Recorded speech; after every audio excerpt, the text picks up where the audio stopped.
Dear friends, मेरा नाम doctor Rajiv Kumar Rajput है। मैं इंद्रप्रस्थ अपोलो हॉस्पिटल दिल्ली में सीनियर कंसल्टेंट कार्डियोलॉजिस्ट हूं। 29 सितंबर को हम लोग वर्ल्ड हार्ट डे मना रहे हैं। पूरी दुनिया में मनाया जाता है और इसका पर्पस है आम लोगों में हार्ट की बीमारी के प्रति जागरूकता पैदा करना, जिससे हम उस हार्ट की बीमारियों से बच सकें और अगर हो जाए तो उनका प्रॉपर उपचार कर सकें, प्रॉपर ट्रीटमेंट ले सकें। आइए बात करते हैं हार्ट की बीमारियों के कॉमन सिम्टम्स क्या हैं। सबसे कॉमन सिम्टम है चेस्ट पेन।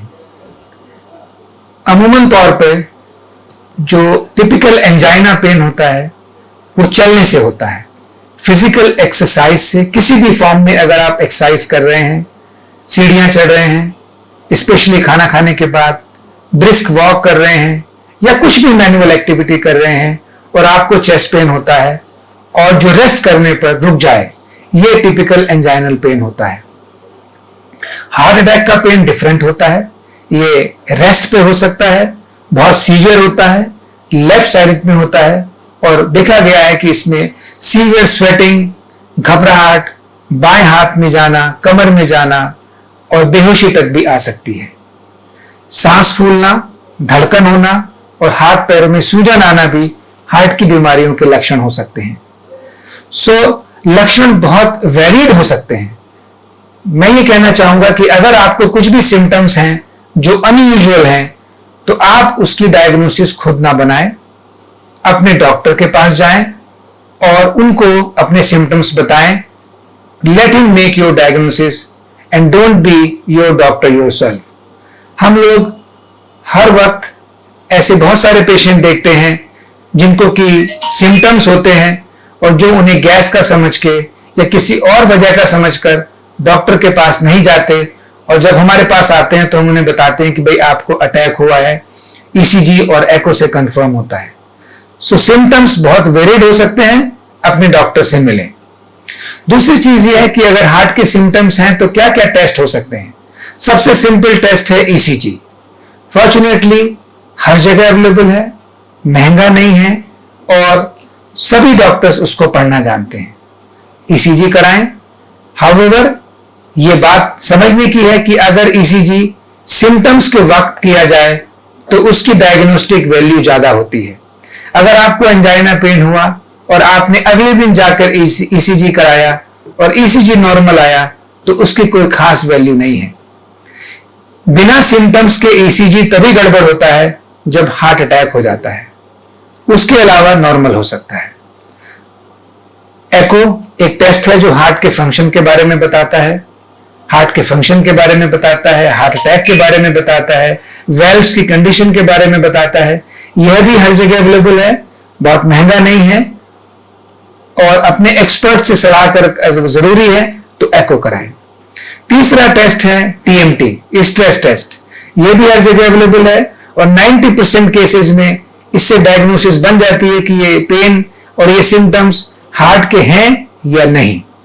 सिर्फ 10% केसेस ऐसे होते हैं जिसमें हमें और आगे टेस्ट की जरूरत पड़ती है, जैसे स्ट्रेस थैलियम, स्ट्रेस एको वगैरह वगैरह। आइए बात करते हैं एंजियोग्राफी की। एंजियोग्राफी हार्ट की आर्टरीज का एक टेस्ट है और ये एक 100% कंफर्मेटरी टेस्ट है ब्लॉकेज जानने का। इसके बारे में 3-4 चीजें मैं आपसे बताना चाहता हूं। नंबर 1, ये बहुत ही सेफ टेस्ट है। अगर हम इसको प्रॉपरली एहतियात लेके करें तो कुछ गड़बड़ी होने का चांस 1 in 1000 से भी कम है। आजकल हम ये टेस्ट लेफ्ट हैंड से, लेफ्ट रेडियल आर्टरी से करते हैं। सेम डे डिस्चार्ज हो जाता है और पूरी जानकारी मिल जाती है। मेरे कहने का मतलब ये कतई नहीं है कि सबको एंजियो कराना चाहिए, लेकिन अगर आपके एक्सपर्ट आपको देख के और आपके सिम्टम्स के आधार पर और टेस्ट के आधार पर एंजियोग्राफी कर रहे हैं तो इसको सीरियस, रिस्की और पेनफुल समझकर ना टालें। यह पेनलेस टेस्ट है और बहुत ही सेफ टेस्ट है। अब एंजियोग्राफी के बाद 2-3 सिनेरियो होते हैं।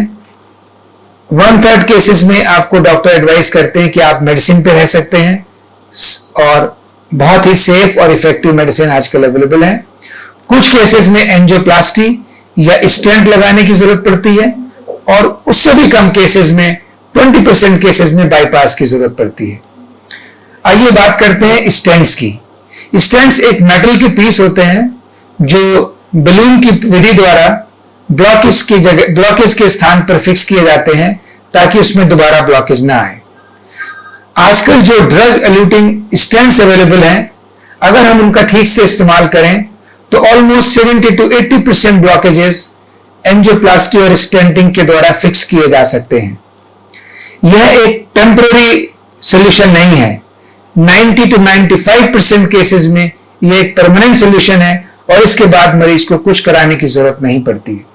हाँ, उनको खून पतला करने की दवाओं का रेगुलर सेवन करना पड़ता है 1 साल तक, और उसके बाद में सिर्फ एस्प्रिन ही काफी है या उससे मिलती जुलती दवाएं ही लेनी पड़ती हैं। 10 से 20% केसेस में हम ऐसे ब्लॉकेज मिलते हैं जो एंजियोप्लास्टी के लिए सुटेबल नहीं होते, और ऐसे केसेस में हम लोग बाईपास की सलाह देते हैं।